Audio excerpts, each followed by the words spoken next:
Okay. As Coach was saying, you know, I've been real fortunate to be involved with a lot of players, and in saying that, you know, Coach Blakeney's been really good to me about letting me have it. I mean, he lets me have the strength conditioning program. He doesn't bother me. We've even scheduled practices around some of our lifting, and you know, depending on the team that we have that year, he determines how much time he's going to give me and what have you. And just like this spring, we're a pretty young team, and we got spring ball coming up, and I just told him, I said, Coach, you know, we really need to make sure we're staying in the weight room all the way through spring. And he said, well, we'll schedule it around, because for us, spring is more of a teaching time, and we can't really afford to not be in the weight room during that time. I saw Tony was talking about the LSU game this past year. I looked out on the field one time, well, offensively and defensively, and he was talking about walk-ons. We had 7 walk-ons at one time playing on that field, and all guys who had developed into becoming good players. And I don't know all of it. I've been around a lot of good people. I trained under Bill Kazmaier when I actually went to my undergraduate at Auburn, and I learned a lot of odd stuff to do and different things like that. And and some of the things I do are unorthodox, but Coach Blakeney's been real good about letting me implement stuff. And when Tony got there, you know, I was a heavy bench press, and, you know, squat as much as you can, and because we did all the strongman type stuff. But when I started watching the offense, I changed a little bit about what we needed to do, because I started seeing that we really need to pick up the pace. And anybody who knows, you know, the different types of energy systems that you use, I really had to start putting some thought into what we're doing energy-wise.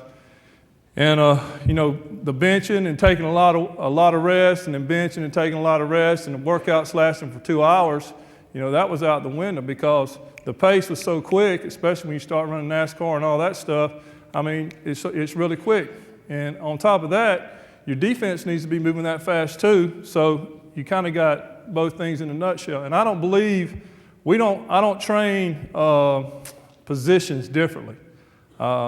You know, as we get into the season, you know, because your quarterbacks are throwing so many balls, and, you know, kickers are doing a little bit different. But for the most part, we keep going. We don't back off a whole lot.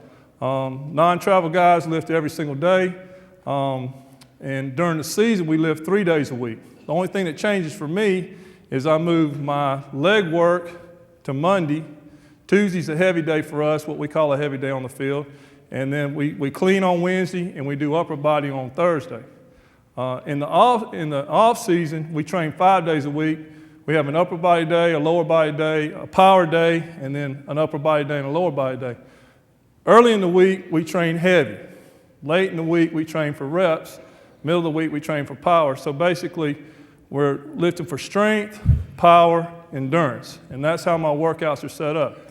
All the auxiliaries that we do, we work really fast. For instance, we still heavy bench press, and we work by charts, and I'm going to get some stuff together that they're going to send out to you as far as, you know, some of the charts that we use and so forth. But we lift heavy during the week, but at the end of the week, I work reps. For us, it's 225 for reps at the end of the week for our guys, 185, 225. Early in the week, we got a power cycle that works for 7 weeks. We get what we call a bump max. It's something that I push them automatically. We roll back to a hypertrophy phase and then roll back into it. So we're really on like a 14 to a 16-week cycle, even during the season. So, and it's been successful for us. I was at the high school level for 6 years. I coached in Erta County, Georgia. And, you know, I trained those guys as far as the days of the week, much the same way. You know, I'm not oblivious to the time frames that you have. And that was another thing when, you know, it's hard to keep kids' attention for that longer period of time. And I still call out every rep and every set. First man, first set, out of the rack, ready, and we do it. And I do have a full-time assistant now and 2 GAs.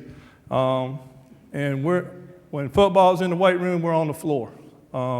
We have as many as 48 that lift at a time. We do 3 sessions a day.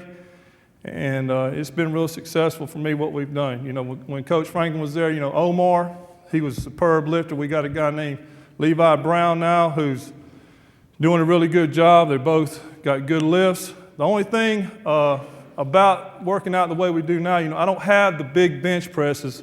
I don't have the 500-pound bench presses. I don't have the 700-pound squatters and all that, because now my emphasis is moved toward endurance. We try to make sure that we have longevity. I'd rather have a kid that's going to give me 85% for 4 quarters than I would for him to be all out for 30 seconds. And that's the way the game's played. We might need to make sure that we're got the longevity. There's been 2 games that I didn't think we did as well as we should have this year, and Coach mentioned one. Coach mentioned one, the LSU game, and then in the bowl game, I just for some reason we didn't finish. I've been back and looked, when I look at film, I look at who's missing the pass set, who's not coming off on the down block, who's not stepping laterally right, who's not getting back in coverage. The way I look at it's just totally different. So I know what I need to work on. But coming up, our condition is going to be a whole lot different. But a little bit about our program. We do a dynamic warm-up, and many of you know about the bigger, faster, stronger dot drills. We alter them with our ladder drills. Ladders change every day. It's a sequence. In core work, we work abs and ladder drills every single day. When they come in the weight room, that's what we do.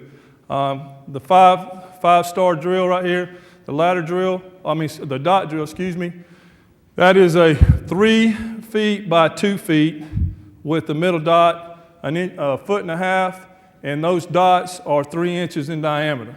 And I took a stencil instead of buying those mats, and we cut them out, and we've got different mats. And this right here is a hallway in my old room that we use, and we painted them on the ground, and that's when I take my roll, and that's when we do our warm-ups too on the dot drills, and that's the bigger, faster, stronger stuff. Ladder drills, we do a lot of different things for ladder drills. We start with the high knees, and we try to work legs and feet every single day, because you're only going to move as fast as your hands. We do a lot of hand stuff. We do a lot of stuff with our feet to make sure that our guys have good running technique, good running form.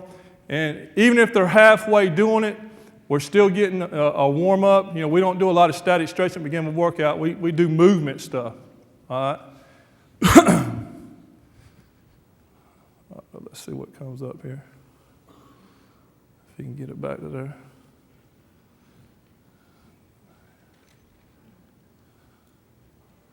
Did you knock it out? Let's try to go back to it.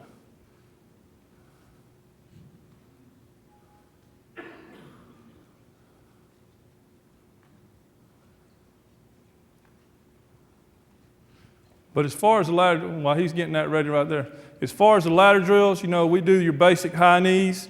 I teach my kids knees past the hip. We use the hip as a reference.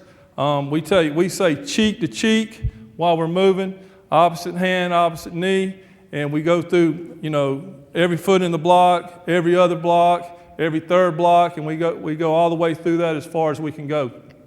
But we also do side, from the side. We do what we call a 2 in, 1 out, where you're doing your lateral steps.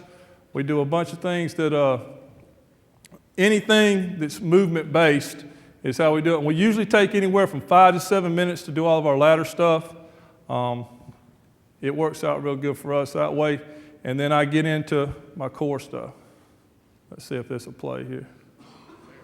All right, good. And we got linemen in here. We got kickers in here. We got receivers in here. We got defensive players in here. The thing that I do we at 6:45 in the morning, as a matter of fact, I got a group in the morning, but at 6:45 in the morning, that's when all my big guys are in. I really think that you live and die by your big guys, and we make sure that they're in there early in the morning, because that's really what we call our heavy group. Core exercises, different types of abs, bridging, your bridges, your side bridges, your regular crunches. We vary that every day, but we do something for core every single day, okay? Rush and twist, we take 25s, 35s, even the 45-pound plates, feet up. There's a quarterback right there. and we'll go through a sequence. I do a time sequence. I'll say, all right, ready, begin. We do it for 15 seconds. I'll say time. Everybody flips over. You got push-ups, 15 seconds. Time. Legs up and elevated, hips and shoulders. We call it hips and shoulders, what you call it a roll-up. Begin, time. So we do a sequence of 3 different ab movements along with doing three sets of push-ups. And we vary our push-ups, maybe hands close, hands wide, get on one side or the other. Football core lifts, and these are in order. We hang clean first, we squat second, and we bench press third. This is the proper angle where you need to start in. The second pull, a lot of people say, well, why don't you pull from the floor? Well, we don't pull from the floor because really in the second pull is where your hips come into play, more so from the floor. And you have so many kids that are going to have poor technique pulling from the floor. I don't see where you need to get them hurt. Back when I played, it was deadlift. Pull deadlift, lift as much as you could. And that's why I got herniated disc and everything else, because my coach just wanted to lift as much as you could. And so we try to make sure we're safe with this, and we teach this. We do pull from the floor, but we do not pull a lot of weight from the floor. When we max out, we max from a hang clean. And the way my racks are set up, and I listened to Boyd Epplin talk last week, and we were talking about the racks they had in Nebraska and all, but where you can start mid-shin or up to the knee or up in the mid-thigh, and you can still vary where you begin from, but we don't pull from the floor. We try to make sure our backs stay in this angle and a pull here. We teach the shrug. This right here is what we call a low catch. We teach high and low depending on what we're doing that day to vary our catches, and then your rack. This right here is not exactly this is one of our offensive linemen who's not a very good hang cleaner. But see if it'll play. You might have to click in the middle there. We're not getting any explosiveness out, so we go back and we teach. And for me, we teach, and just like y'all, I learn stuff from other people too. But we start with our feet inside the shoulders. And I'm not trying to develop an Olympic lifter. I'm trying to develop a football player. And we kick to what we call a base. So we're here, we roll, and we kick to a base. But we want to be at a base right here. If you're a baseball player, that's your base step. If you're fielding a ground ball, if you're swinging a tennis racket, whatever you're doing, if you're running back, a linebacker, whatever, that is the ready position. So we kick to a ready position. We don't go too wide, but we just kick to a ready position. We don't keep our feet straight in line. We actually start inside the shoulders and finish outside, and that's the way we teach it, because that's the way you're going to start from whatever you're playing. Squat. Go ahead to the next slide. We teach, this is Gary Banks. I forgot about Gary. He's at the Chargers also. But this is a wide receiver here. Go ahead and start it. We teach parallel, just like we got spotter bars here. We make sure that we try to lift safely. He's chested. He's not helping him. We inhale to the bottom, exhale to the top. Here's another wide receiver. No, this right here is a defensive end. That's Cameron Sheffield. But that's the way we teach our squats. We make sure we lift safely, but the biggest thing there is parallel. If you look at his foot position, we're just outside shoulder width.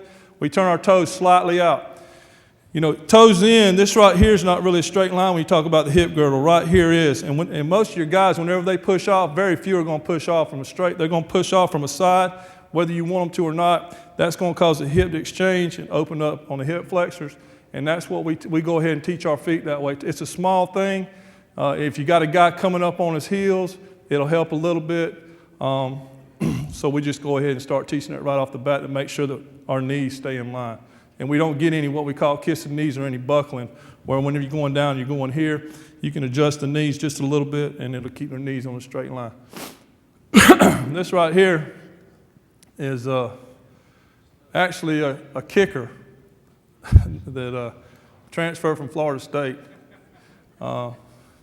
Matt Munyon, he's the one that missed it at Miami one year, and then he ended up coming to us. But bench press, Now on our bench press, as I told you earlier, we do work. You can go ahead and click to the next slide and just hold it for a second. On our bench press, we work percentages. We do more of a powerlifting cycle, where our first week we're working 10s, our next week we're working 10s and 8s, third week 10, 8, 6s, 10, 8, 6, 4, 4, 2, 1, so forth and so on, 4, 4, 5, 1, 1, 1. On a Thursday, 225 is our lift. And for a couple reasons. It's the NFL test for us, and we try to make sure all our kids test well, but also we're working on endurance. And the way we set that up, we got 225, 185. Some guys can't do that, but most of our guys can. We got receivers that are doing 20 reps. So I make sure that we test good on this. This kid right here is one of our offensive linemen. This kid's a vegetarian. He weighs 315 pounds in this picture. This is 225, and he has the record, the actual record. There's been more done. He actually did 55 one time. This particular day he did 48. And you can show it. His name is Zaire Yisrael. He also runs 5 flat and verticals 34.5 inches.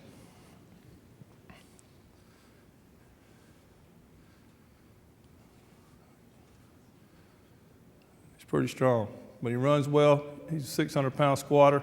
Like I say, that all looks good, and I like showing it to you, but, we got to transfer it to the field also. This kid's pretty good. He had, against LSU 3 years ago, he actually had right at 21 knockdowns. So he's a good run blocker, not very good at the pass block, but so he could be a lot better.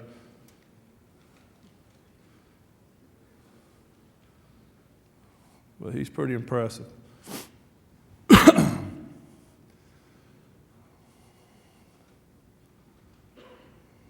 And we compete at this too. I get the guys, and we usually do a challenge for running, whether we're going to take off gassers or laps that day or whatever it is, and I try to challenge somebody different all the time to make sure that we're going around the room. That way everybody has some input and helping the team, and try to help the team concept too by them, for instance, if we got 5 laps that day, all right, if Maurice does, 21 reps at this a day, I'll cut one off, and they all gather around and scream and holler, and then we still continue our regular workout, but his first set is what the running's going to be that day. Auxiliary lifts, we still go T-bar rows, snatches, shrug flips, flip, dip, and drive, and shoulder complex. On some of these, like the flip, dip, and drive, the shoulder complex, those are just terminologies that I end up using so that our kids remember it better. You can go ahead and start it. T-bar, we teach over the bar. We do work it fast, so we still work it fast. Everybody says, well, you coach your technique. Some of your guys' technique's not very good. Well, sometimes their technique on the field's not very good either, but we do teach technique. I do try to make sure that they're trying to lift as good as they can. We don't have a lot of guys get hurt, so I feel like we're on the right boat there. This is Marcus Richardson. This is our linebacker. This is a linebacker here. We're doing what we call a speed set. This is a safety. This is when I was wanting to show here. We accept this. We accept this right here also. The third one, this is Cornelius Williams, the kid from Hoover, which this is when he first got to us. He's too far over, and I was trying to show what we would not accept. He gets corrected right after that. But we we teach over the bar, and for us, one of the most neglected things is your back for football. Everybody bench presses, everybody squats, everybody cleans, but as far as rows and stuff like that, very few people do it. We actually, on each of our power racks, I had a cup built, a T-bar holder cup, where it's just a sleeve really. You put the bar in it, and it's at your rack, and every one of us do T-bar at the same time. I don't have anybody walking all around the room and all that stuff. We're real fortunate. I got 24 racks. But even when I didn't have 24 racks, we still try to make sure that everybody cleans together, everybody benches together, everybody squats together. That way I can watch them all and I know who's cheating and who's not. Snatch technique, again, we start from a hang. He's up on his toes, shrugging his shoulders, head forward, finishes through. This was a freshman that came in. We started him, and what I was trying to show you here is we do start him out lighter. And we're teaching a kick and a push through. You might have to click it in the middle there. Right there. There it goes. All right. On what he's doing, he's getting out front. And I'm not here to tell you all about technique. I know a lot of you know about technique, but we're here. You want to pull up the midline of the body. He's rolling to a catch. We teach head through the shoulders, and we still kick to a base step. We still want to kick to a base step. Again, I'm not trying to develop an Olympic lifter, but we're using the Olympic lifts in our football to try to improve our guys. And to me, explosive movement is the key. I think you bench press for confidence. If you get a kid down there and his bench press goes up and he does real well and all that, there's a lot to it. If they think they're good or they think they're getting better, they're going to play better. They will. They will. There's been a lot of testing done on that. The weight room is a lot of mental preparation, not only for football but for life, because you got to get in there and do things when you don't want to. At times you don't want to, and there's a lot of coaches who. I know a lot of football coaches, the weight room, you can have it. Go get it, I think you got to be a special person to coach in the weight room. Because it is time consuming. My day starts every day at 5:30. I get home at 7 o'clock every day. I've been doing it for 13 years at Troy. So it is, like Tony said, when football's out, I still have all the other sports. So, and now football's never out, really, but whether it's the end of the season or off season. But here's flip, dip, and drive, or shrug flips. Now, on our shrug flips, we try to, because guys don't get their shoulders up all the time, we go ahead and separate it. Your proper way is you're here, you're carrying your toes, you're carrying your shoulders. We actually go shrug to a catch, because when you're pulling, you're really supposed to be here and roll it. So we go ahead and overemphasize it because most of your guys won't roll their shoulders. If they're not pulling their shoulders and carrying their elbows, they're not going to push. And they're going to get it out here instead of rolling and catching it here. Because you're not trying to do this. You're trying to do this and this. So we kind of overemphasize it. And it's a real quick movement.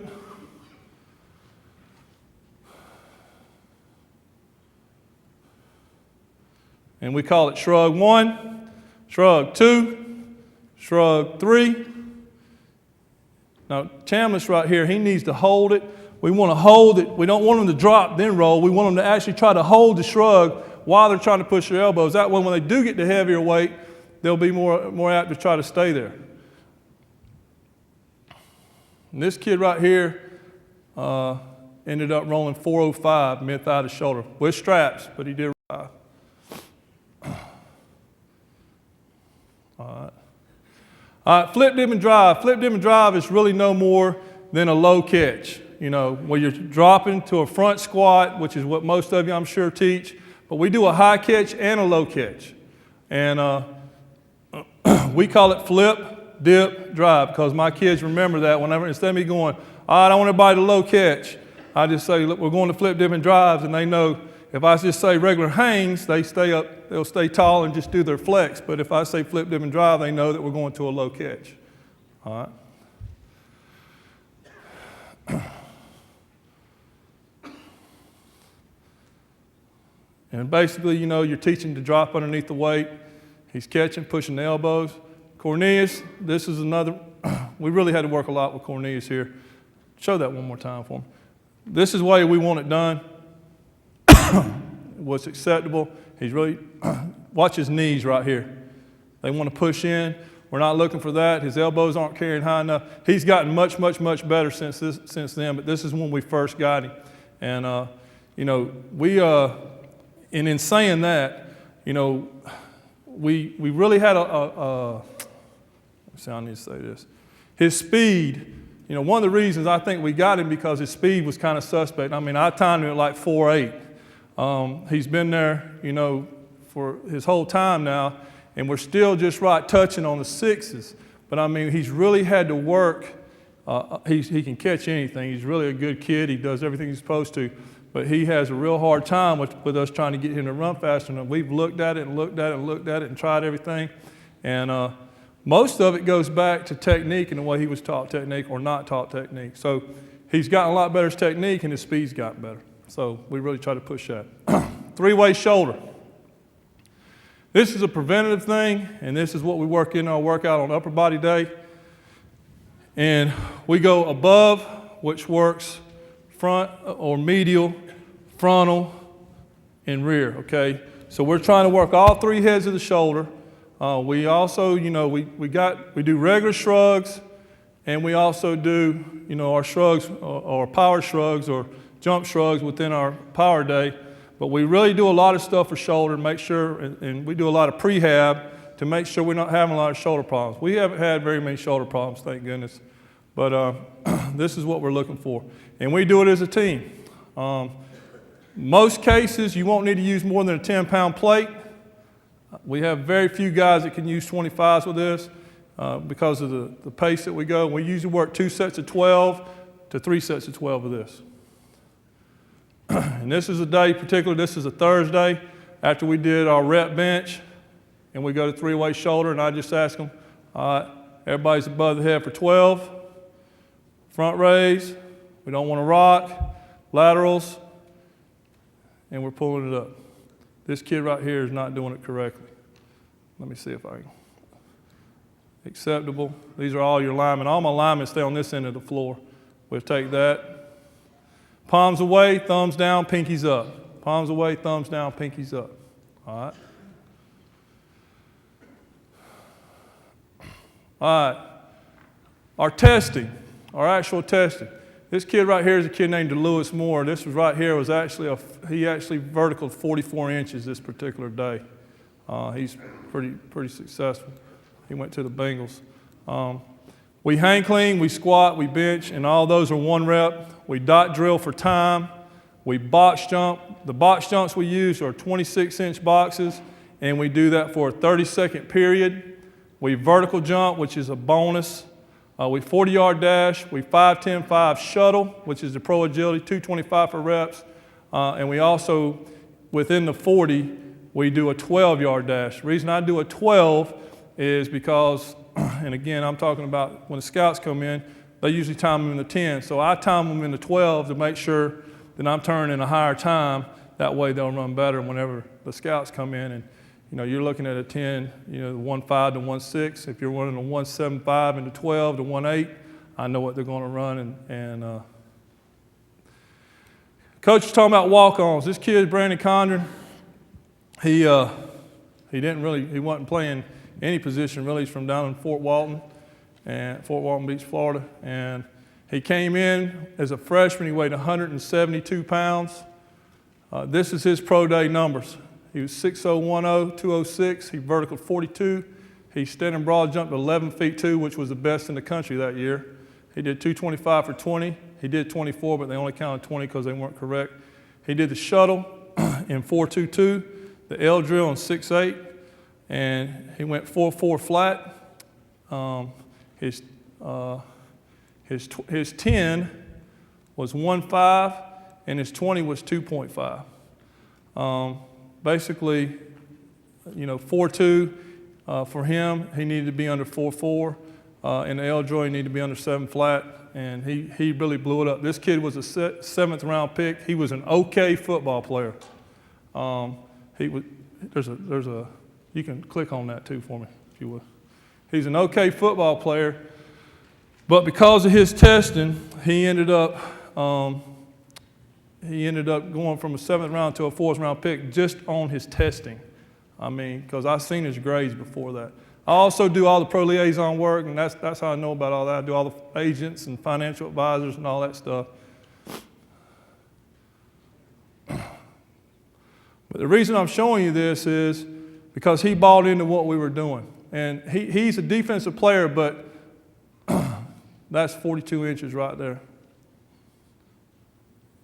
This is his broad jump. You can see I got one of the mats you can buy. It's 10 feet, whatever. I had to add tape to it right here. That's 11.2. Walk on. He's made a team. He's now playing with the Colts. But he trained under the system that we're using, the speed that we're doing reps, the way that we do our reps. And it also helps your defense to be better players because now they're going to be in as good a shape as your offense. So it's a win-win situation. Power auxiliary running. We do, like I said, some oddities. I worked for Bill Kazmaier for a couple years and went strongman contest with him and all, and ran his gym while I was at Auburn. And we do tire flips. We carry logs. We do some heavy ropes, which is within our test, and our box jumps, which is within our testing. Sled pulls to work on our speed. Hill runs. We were real fortunate on our practice field to have some hills. I'm big on hills and big on stadiums. If you're going to build speed, you better be running uphill, you better be running downhill, you better be putting something on them, adding some resistance. We religiously wear our stadiums out now, and we do a lot of that type of stuff. And then truck pulls we do for some team stuff. We take these old Skinner tires. These Skinner tires right here actually are 800 pounds. We do what we call buddy competitions. You put 2 guys on them, and that gives you 400 pounds on the split. We usually set up, you got 30 yards to flip them. This is something we do on our power day. The day that we're doing our cleans, you know, you want to, somebody asked about talking about pulling from the floor. This is my pulling from the floor because they got to sit down to pick them up. They pull them, and it's safe because they get close to it. They're going to sit like they're supposed to and pull it, and then we work on our punch. These are 2 offensive linemen. These are 2 defensive ends. Actually, that's DeMarcus Ware as a freshman at 196 pounds. I put that on there on purpose. There he is right there. We take a telephone pole. That telephone pole weighs 686 pounds, and we put 5 guys. I really started it. And the way we started, I had a guy who wanted to be a Navy SEAL, and he was wanting to carry different things up and down the hill because he was getting ready for BUD/S training. And I got to watching the raft stuff that he was doing, and I said, well, we need to for us to get our offensive linemen to all work together, if one of them's not pulling their weight, we're going to know real quick. So we do 5 people at a time, and it started out me just doing offensive line, and then I turned it into 5 guys at a time, and then we ended up having competitions with that. Now, safety is a little bit of an issue. We never had anybody get hurt, but when they get to the top of this hill, they had to press it, turn it around, come back down with it because they got to turn the bodies back the other way and then set it down without rolling it. And we got to where we did that for time.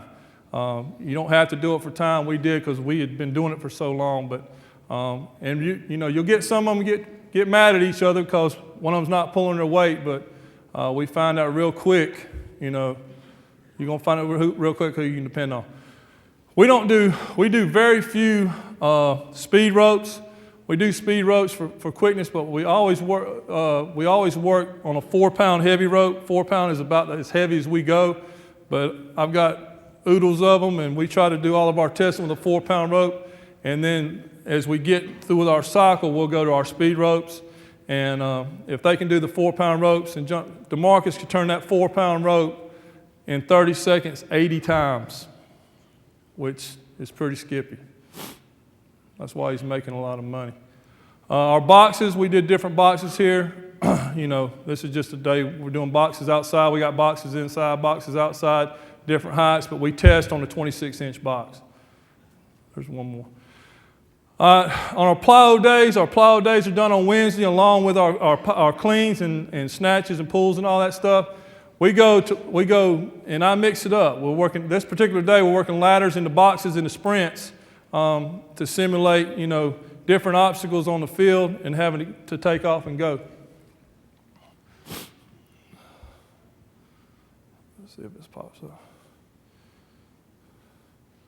Turn around and go from ladders to our box jumps, and those 26-inch boxes, we do this. We got a 10-yard sprint at the end. This is Bear Woods. He's doing real good at linebacker for us right now. And you can see the distance Nate's getting up. This guy right here was a walk-on, so was Bear. They were both walk-ons. They're both on scholarship now and doing real good. This is DeMarcus when we were getting ready for his pro day. If you'll look, we do a lot of technique. You can see the line there, and the difference in his body here is where it was in those earlier slides. We do a lot of sled stuff, but you can see we got hills and stuff, but we do grass drills as well as on the turf. The next week, he went to Indy and ran 451. At our school, he ran a 446 and a 447 at 251 pounds. He's 250 right there, and he's still lean. So this is just some more stimulating our hill runs. We do weighted hill runs. We do vest hill runs up and down. We do downhill runs. When you're doing your downhill stuff, just make sure that you start on a hill that's not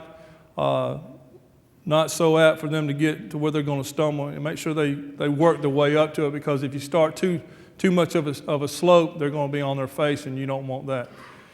And two, in saying all this, we work all this really fast. We don't take a lot of rest periods. I mean, when one group's done, the next group's up. Very seldom do we ever let a group sit for more than 30 seconds. I mean, we're right to the next thing. There's no downtime. And I'll talk a little bit more about that when we get to the end of this. Truck pulls, I had some harnesses built, and right here you got right at 15, this is not 15, yeah, right at 15 feet of rope, hook it up. This is the incorrect way. This right here is a little bit better. You don't want a slope back. You want your backs to be as flat as possible, hands down. It works on your driving. Also, we do this as team competition. We pull it 15 yards for time. The fastest we've ever had anybody pull that truck 15 yards for time is right at about 10 seconds, which is fast. They snatched it and went with it, two big defensive linemen. Our octagon stuff, and this has been good and this has been bad, but this is our early morning stuff. It's stuff that we put together to get the coaches involved. Like Coach was saying earlier, I see them all year long. I see them during the season. I see them out of season. I see them during the summer, all the time. Well, this right here is our February stuff. You can go ahead and click it. This is our February stuff. And I showed this right here. We do most of our stuff outside, but we can do it inside too. We haven't had to do it inside for a long time, actually since we were Troy State. But we do our stuff inside as well. That's our team stretch. We start out with a team stretch. Our 5-10-5 shuttles we were talking about, we used the different lines, and I'll show some stuff on the field here in a minute as well. And you can click this.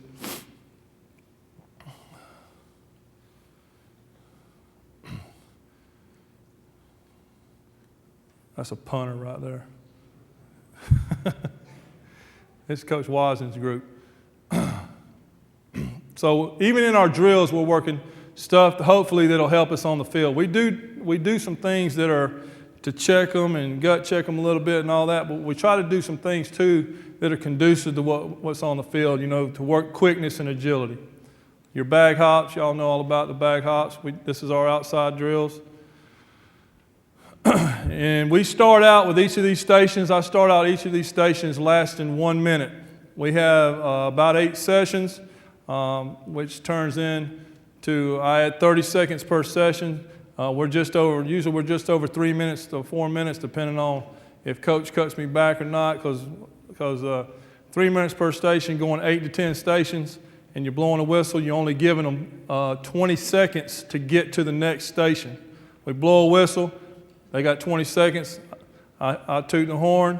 The next station starts. So it's pretty rapid. We're not out there more than 30 minutes, hardly ever. But it's at 5 o'clock or 5:30 in the morning, whichever we choose it to be, and we're getting it. Which is, again, conducive to the way we run the offense. All right, go ahead. Your 5-cone drills, you can set your cones up any way you want.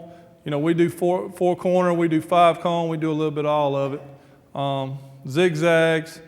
Front to rear. As a matter of fact, Coach Scott handles that. You can go ahead to the next one.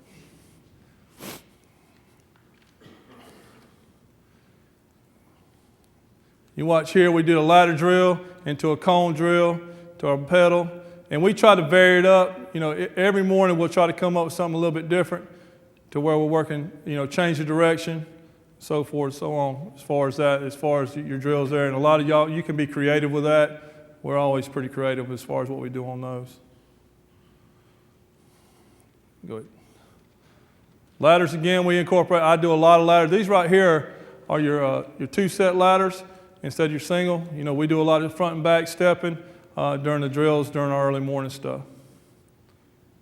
Bag drills, your step overs is basically what that's talking about, your step over drills. We do a lot of stuff with the bags. Go ahead. Run throughs.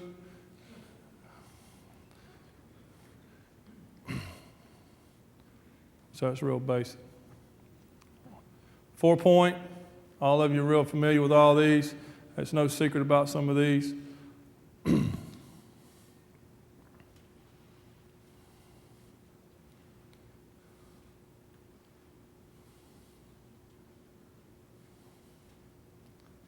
All right, 2-point drill. Coach Brown. For me, it's a good time. Here I'm going around looking at all the different stations. The coaches are running the drills. It also gives them another time outside of just being at practice to find out what their players are doing. This is Boris Lee. He's one of our, he's very draftable here in a year. And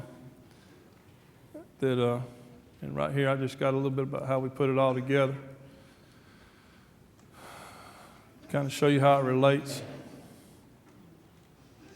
We fight, and the Shields boys.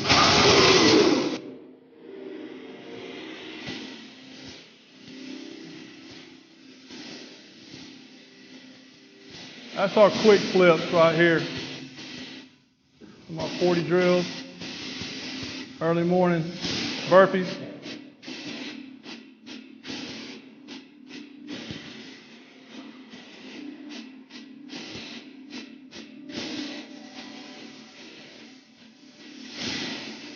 I just wanted you to see some of the athleticism, though, some of our guys do have.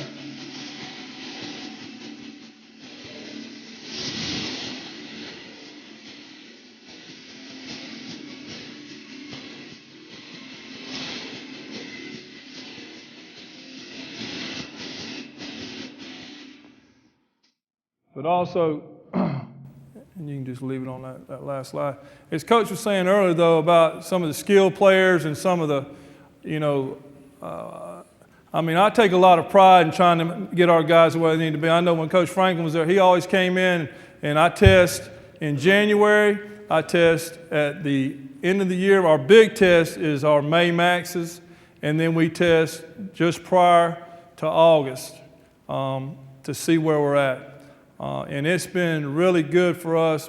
For our team this last year, we had 28 guys, skilled guys, that ran 4.59 or below in the 40. That's everybody. I think we only had 2 guys in the 4.6 range. And, you know, is 40 that big an indicator? Well, I don't really know anymore. You know, I mean, it's a measure. It's something the NFL uses for us. You know, when people ask, they all want to run faster. And, you know, to me, the vertical jump is a better indicator of an athlete. I mean, if a guy can move vertically and he's got good hips, you know, we have these camps that come in and I see them jump and I see there's a player, there's not a player, not, and 9 times out of 10, you can pick them out.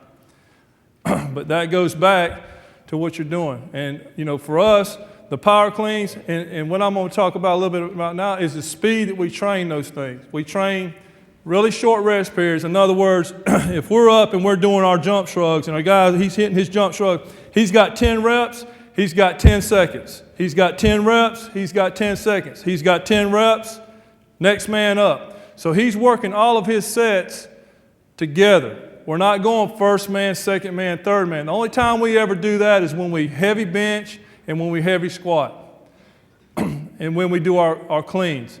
And we work 6-4-2 in our hang cleans, but all of our auxiliaries, you know, your behind the neck or your shrugs or your laterals or your close grip. In our close grip, we really work what we call speed punches. We're putting them inside and we're punching. You know, you got 10 reps on, 5 seconds off. 10 reps on, 5 seconds off. 10 reps on, next man. And we train at a really, really fast pace. And some of your guys are going to get sick, especially when you get to cleans. Guys who are just coming in who are not used to that pace, you know, they're looking at doing a set or doing a rep or whatever it is, and then them taking 2 to 3 minutes, 4 minutes.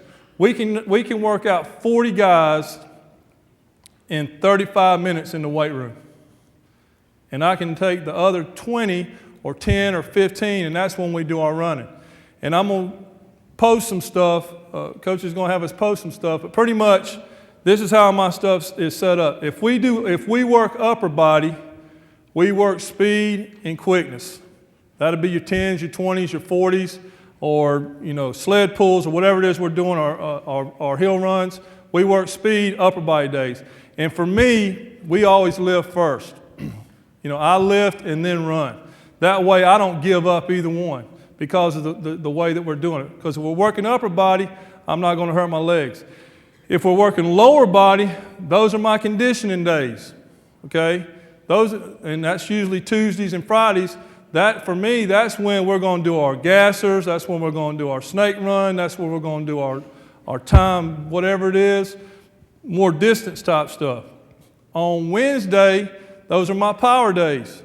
That's when we're going to do our box jumps, our heavy ropes, our stadium hops, our log carries, whatever we're doing plyometrically. And for me, Wednesday is an all-out day. That is our hardest day by far. Some of you say, well, don't you clean 2 days a week? We don't clean we do some variations of cleans, but we do our hang cleans every Wednesday. And even during the season, we still clean on Wednesday. Thursday is your rep day on the bench. That's what we call, a lot of times that's my gasser day because that day I can work speed, change the direction, quickness. And it's because if you take a gasser and then you put a clock on it, now they're going to have to run faster. You're going to find out if they're in shape. You're going to find out how fast they can change direction. I can work 3 or 4 things in one. A lot of your NFL teams, a lot of your college teams, everybody's almost gone to a gasser test or some variation of it. And I just started doing it because it just made sense to me. Our test is 5 gassers at the end of summer, and pretty much the way that's set up, you got all your skill guys got to be able to run the first one in 38 seconds, and you got the same work to rest ratio. You run 38 seconds, you got 38 seconds to rest. Second one, you get 2 seconds at it. It's got to be ran in 40, you get 40 seconds to rest. Next one's 42, you get 42 seconds to rest. Next one's 44, you get 44 seconds to rest, and so on. And for the linemen, we start at 42 and add 2 seconds, same work to rest ratio. And we run it until they all make it. But we are able to go all summer doing stuff like that as well, when they come in to do their summer stuff or their manuals or what have you. And a lot of them know to go ahead and start working on that stuff. But pretty much the way the days are split up are 2 days, upper and lower body, power, and then endurance the last 2 days. And my running's mixed in around that, but the biggest thing is you got to work the right energy system. Back when Nebraska was just pounding folks, and you stayed in there and you had guys like Remington and guys like that doing 500-pound bench presses and all that was great. Well, now we need an offensive lineman who can get down and he can backpedal like a defensive back to get in position, and that's the way you got to train. We actually do. In the ladders, we do stuff to work our feet laterally as we're moving back, punching plates while we're moving laterally, moving back. There's a whole lot of things you can do, and I'll try to let you know what those are and put more into it as we get going. If you do need to contact me, best thing to do is to email me at strength@troy.edu. That's real easy to remember, and I'll be glad to try to answer any questions. And I just appreciate Coach Franklin letting me come up here and talk to you, and I hope I shed some light on the strength conditioning part. I mean, it's really turned to a big thing. I read something in the New York Times about Coach Meyer and Coach Stoops saying that they asked them who was the most important hire, and they both said their strength coach. And for me, that helps me know that there is a lot of emphasis being placed on that everywhere. And Coach mentioned it earlier. I'm real proud of what I do. I put a lot into it. It's important to me. And hopefully I'm making a difference in these kids to become better players. Thank y'all.